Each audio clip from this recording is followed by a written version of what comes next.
Starting next month, I'm moving to my family home with him. I could hear mocking laughter over the phone. I let out a deep sigh. Just because we bought a new house, they think they can just move in? How much more condescending can they get? Now I won't have to do any housework. Once I'm there, I'll make sure you do a lot for me. With that, Catherine hung up the phone. I looked over at Bob sitting next to me. He had an angry expression on his face. If she wants it that way, just let her have it. Yeah, you're right. We decided to let her have her way if she wanted it that badly. On the moving day, I was enjoying a rare date with Bob. Checking my cell, Catherine had called me like the devil 27 times. Oh, she must have found out. With that thought, I smirked and Bob noticed and smiled back. Then, right on cue, the phone rang and I answered. Hey! What the hell is this? Hearing her panicked voice, we both laughed out loud. My name is Nancy Smith, a 49-year-old working mom. I have a daughter named Emily. Soon after Emily was born, I found out my husband at the time was cheating, and we divorced. Since then, I've been working hard to raise Emily by myself as a single mother. You're doing great at work. But don't push yourself too hard. That's when Bob, my coworker, reached out to me. He always helped me with my work and brought me things like coffee. He was always considerate and looking out for me. Why are you so kind to me? Well, to be honest, I'm in the same boat with you. It turns out, he's also a single father raising a daughter. Moreover, he too had been cheated on by his wife, who ended up leaving their daughter behind when she left. Seeing our similar circumstances, he took special care of me. Realizing we were both in the same situation brought us closer in no time. I'm Catherine Smith. Nice to meet you. I'm Emily. Emily, you're adorable. When we introduced our kids, they instantly became friends. At the time, Catherine, who was 9, kept saying how cute 5-year-old Emily was, and Emily looked up to Catherine. Catherine keeps saying she wants to live with her new sister and a new mom soon. Wait, does that mean? Yes. Will you marry me? With a little push from our kids, we got remarried. The two girls became as close as real sisters, and we believed we were building a warm and loving home. At least, that's what I believed.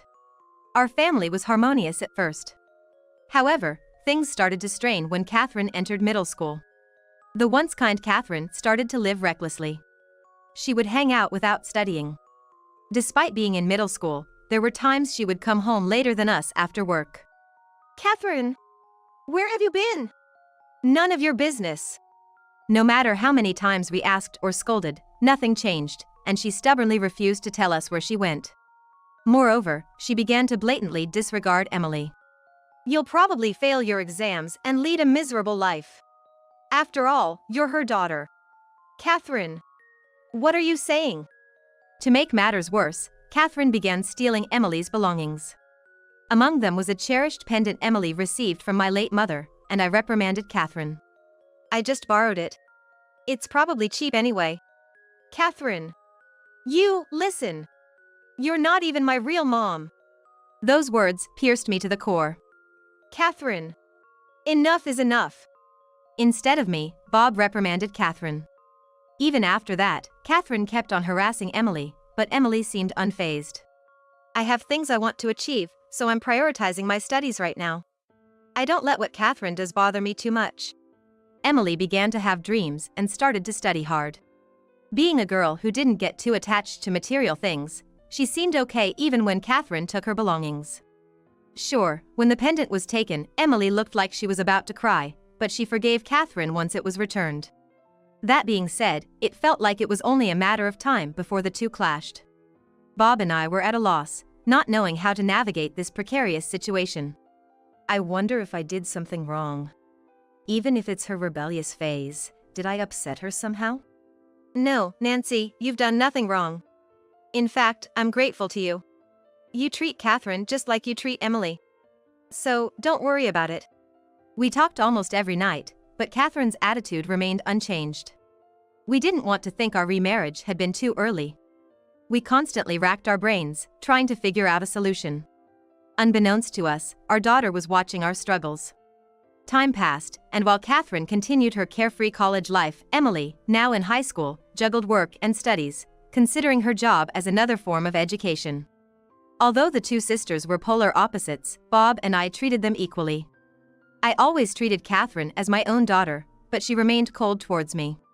Catherine, how's college going? It's none of your business. Don't act all chummy. Just give me money.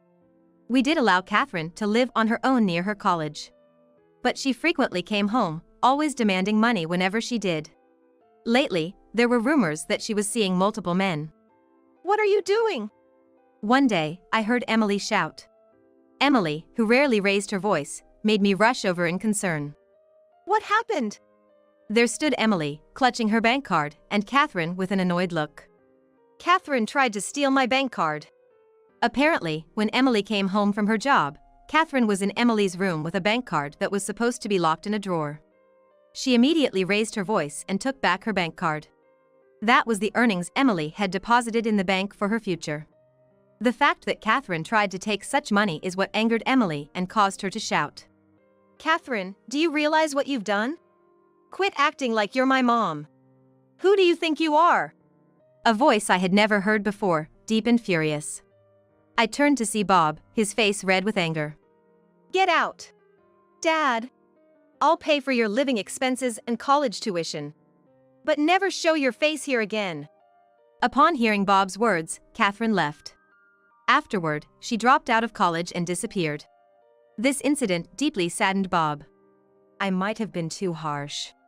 I was already feeling guilty for the trouble she caused Nancy and Emily, but the thought of her trying to steal money made me lose my temper. It's okay. She's strong and can survive anywhere. I believe that. I said, trying to comfort him, but I too was worried. I just prayed that she was okay. All I could do was pray for her well-being and tried to comfort Bob. Years later, Emily became independent, and Bob and I were enjoying our life together. Hey, Nancy. About that idea we discussed. Yeah, I think it's a good idea. At that time, we were planning to buy a new house. We had been living in Bob's family home, which was quite old and inconvenient. Though it was close to the elementary school Emily attended, it was far from the train station, and we needed a car to go to the supermarket. So, we decided to buy a new place. While looking at potential houses. Wait, aren't you the woman who acts like my mom? Huh? No way, Catherine! We ran into Catherine. She had dyed her hair bright red and was wearing heavy makeup. She was decked out in flashy jewelry, giving a blinging impression. However, the clothes she wore had good taste and suited her. Next to her was a man, laughing with a carefree attitude. What? You know Catherine? Yeah, I told you, didn't I? About the lady who acts like she's my mom without being related by blood. At Catherine's explanation, the man showed an unpleasant smirk. I couldn't help but frown. Either not noticing or not caring about my discomfort, the two flashed mocking smiles our way. Oh, this is my boyfriend, Jacob. Hey there. Yeah. I responded curtly, almost involuntarily. I heard Jacob mutter under his breath, she's uptight. Must be because she's an old lady. You just came out of the real estate office, right? Yes. Good to see you're doing well. Sorry, I'm in a hurry. Saying that, I chose to distance myself from Catherine and her boyfriend. Feeling the weight of Catherine's intense gaze on my back as I walked away. A few days after that encounter, we finally purchased our new home. It was closer to work and within walking distance to the supermarket. We were excitedly preparing for the move. Then, I got a call from Catherine. It's been a while. I heard you bought a new house. You're getting ahead of yourself, aren't ya? Catherine rambled on, dominating the conversation. Feeling Bob's gaze on me, I put her on speakerphone. After listening to her for a while, she suddenly burst into laughter and said something unexpected. Next month, Jacob and I are gonna move into the family home. Her laughter over the phone sounded mocking. I sighed deeply. Moving in right after we bought our new place. Just how much did she look down on us? Now I don't have to do housework. When I get there, I'm gonna make you work hard. With that, Catherine hung up. I glanced over at Bob sitting beside me. He had a furious look on his face. If she wants it that way, let her have it. Yeah, you're right. If that's what she really wants, we thought, we'll let her have her way. And then, on the moving day. Bob and I were enjoying a long overdue date. I casually checked my phone and found out Catherine had called me like the devil 27 times. Guess she found out. Chuckling at the thought, Bob noticed and smiled too. Just then, the phone rang again, and I answered. What's the meaning of this? At that flustered voice, we all burst out laughing. Why are you laughing? Why is Matthew there? Well, Matthew is living with Emily now. The reason for Catherine's panic? Matthew, Emily's fiancé and Catherine's ex-boyfriend, was waiting outside the new house. Moreover, Matthew is also the elder brother of Catherine's current boyfriend, Jacob. Initially, Catherine dated Matthew. But when Jacob started hitting on Catherine, she quickly switched over, apparently defaulting on a debt she owed Matthew. So, while looking for Catherine's family members, Matthew made contact with Emily. They bonded over the trouble they'd both had with Catherine, and their relationship quickly evolved into an engagement. This time, since my parents, who always side with my younger brother and criticize me, tell me things like you're so narrow-minded or you're the older brother, you should give in, I would rather be with Emily's family than my family. So, with the intent of a fresh start, he's planning to become a part of Emily's family. When he came over to give his greetings and the topic of the new house came up, Emily and Matthew offered to cover half the costs if we'd allow them to live with us, and we agreed.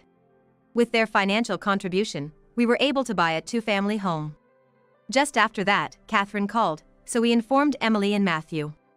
And that's why they were there waiting. Hello? Mom? Then I heard Emily's voice coming from Catherine's end of the line. Apparently, Matthew quickly caught Jacob, but Catherine was trying to run and contact me when she was caught by Emily. We're fine over here. Enjoy your date with Dad. Yes, thank you. Hey! If you're a mother, help me! Just as I was about to hang up, I heard Catherine yelling. I let out a sigh. Why not ask your real mom instead of this pretend mom act? What? And then, I decisively ended the call. In truth, Catherine's attitude was a result of her mother's influence. Catherine's mother, Bob's ex-wife, had reached out to her when she was in middle school. It seems she was told a made-up story there. She was told things like, she stole Bob from me, and Emily was conceived when Bob and Nancy had an affair. Bob hadn't shared the true reason for their divorce with Catherine, saying she was too young to understand. So, believing her biological mother's words, Catherine began to despise us. Even if she was deceived by her real mother, it doesn't mean we should forgive her. Yeah, that's right. Helping her here won't be for her benefit. Besides, Emily told us to enjoy ourselves. Right. Let's enjoy a bit more. By the way, we're on a vacation. When we remarried, due to work being so busy and the challenge of traveling with two kids who weren't quite settled yet, we never went on a honeymoon. That's why Emily gifted us this trip. We planned to thoroughly enjoy our time together and then head back to our new home. Even though I was a bit concerned about Catherine, I decided to prioritize our vacation. Welcome back, both of you. Welcome home, Bob and Nancy. We're back. Thanks for taking care of things while we were away. Upon returning from our trip, we were greeted by Emily and Matthew. Catherine and Jacob were nowhere in sight. What happened to those two? Oh, we sent them off. Apparently, Catherine and Jacob were placed in live-in job positions. Catherine was sent to a ranch owned by one of Emily's acquaintances, and Jacob to a factory owned by one of their relatives. That relative apparently didn't think too highly of families that favored Jacob, but they gladly agreed to take him in this time. He told me he's gonna whip some sense into him, Matthew said with a bright smile. I couldn't help but laugh along, seeing his reaction. Why did you send Catherine to a ranch? Well, she always used to say she'd never want to work on a farm, sweating in overalls and dealing with cows. So, I thought I'd let her experience just how wonderful that kind of job can be. That ranch, it turns out, belongs to Emily's old part-time work buddy's family. Back in the day, Catherine would deliberately come to their workplace just to tease Emily and even bother her coworkers. As a kind of payback, she got dumped at the ranch. The family of Emily's old coworker is well aware of what Catherine has been up to, so they're keeping a close eye on her and making sure she works hard. We also made sure to punish the root of the problem. The problem, Matthew's family, ran a business and was fairly wealthy. However, apparently, Matthew spread the word about the recent events to various companies and neighbors, causing their reputation in the community to plummet quickly. As a result, their business started failing, forcing a change in leadership. Pressured, his parents apparently fled in the night. On the other hand, Catherine's mother lost her source of income and was pursued by debt collectors, eventually going missing. As a result, Catherine was completely abandoned. Bob and I heard this story while the four of us were having tea. Oh, right. We got some souvenirs. We got something separate for the office, so you guys should enjoy these. Awesome. Thank you.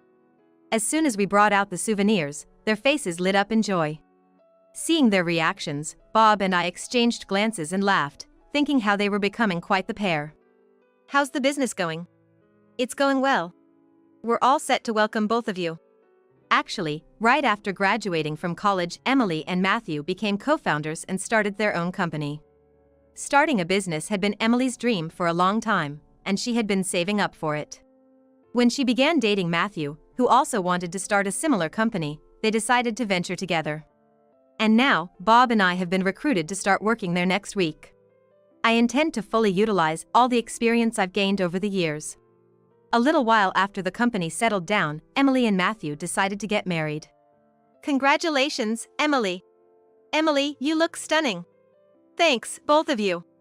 On the wedding day, most of the invited guests were familiar with the couple's struggles, and everyone was showering them with blessings. Among them were the old co-workers and their families from Emily's part-time job. Isn't it getting noisy? Oh dear, I wonder what's happening. In the midst of this festive atmosphere, I noticed a commotion near the entrance. As Bob and I approached, Bring out those two! You're my father, you should help me! Catherine shouted. It seems that the ranch owners who were supervising Catherine had loosened their guarding since they attended the wedding. She had secretly followed them and found out about the wedding venue. As Catherine, who had been making a fuss, noticed us, she approached with a fierce and angry look on her face. Bring them out! You're my father, you should help me! But Bob gave her a cold stare. With a look from Bob that she had never seen before, Catherine was momentarily silenced. You were once my daughter. What do you mean were? I still am. But I can't forgive what you did to another daughter and wife I deeply love. And, though I intended to keep this to myself, I've always disliked how much you remind me of her deep down. What? Bob's words stunned Catherine. I had always been Bob's confidant regarding this matter. It seems that when Bob broke up with Catherine's mother, there was a huge fallout. On top of that, he apparently faced some very harsh words. She's my daughter, but every time I see Catherine, I'm reminded of her, even to the point of feeling hatred. Bob had confided in me. He had hidden this for so long because he was her father. I tried numerous times to reset our relationship. I've always tried to think of your future and interacted with you accordingly. But you never listened. Frankly, I've been disappointed in you. Now, I never want to see your face again. Catherine seemed at a loss for words, just staring at Bob. She probably thought somewhere deep down that Bob would never abandon her. That's how wrong my sister was. Just then, Emily and Matthew came over.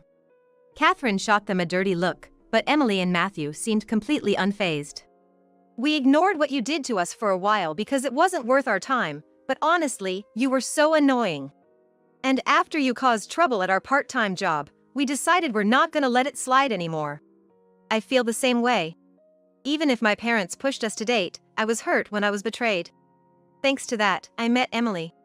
That's the only thing I'm grateful for. Hearing their words, Catherine opened her mouth to retort, then abruptly shut it.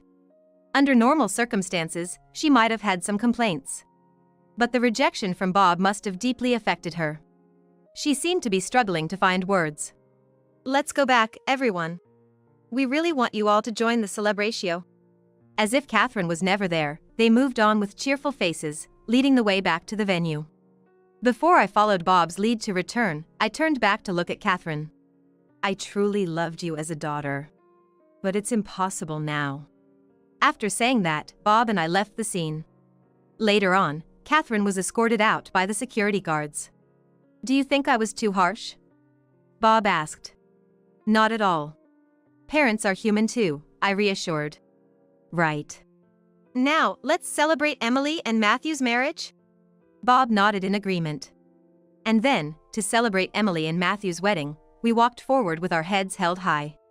Since then, we've been living in a duplex with Emily and Matthew. Recently, we found out Emily is pregnant. Currently, our whole family is supporting Emily. Is it a girl? Or a boy? Bob is already so excited about the upcoming grandchild, buying this and that, and it's leaving us all shaking our heads in disbelief. I wonder if he'll faint from happiness once the baby is born. Oh, by the way, the money I lent out came back safely. According to Matthew, their debts have been fully paid off. However, it turns out they both had caused trouble elsewhere, so they're gonna be working their tails off for a while. Especially Catherine, who, having run away once, is now being worked to the bone to ensure she doesn't muster the energy to escape again. We likely won't see her face around us anymore. By the way, Matthew's parents, who had fled in the night, were caught by debt collectors, and Catherine's mother got arrested for marriage fraud. Finally, that's settled. Yeah, it sure is. With all the troublemakers gone, we genuinely laughed. Fast forward a few years. Since then, Emily gave birth to vibrant twins. They're both so lively, always getting into mischief.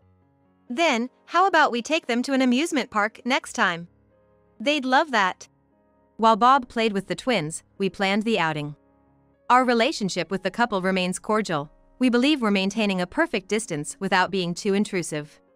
It's okay to have fun, but don't overdo it and hurt yourself, okay?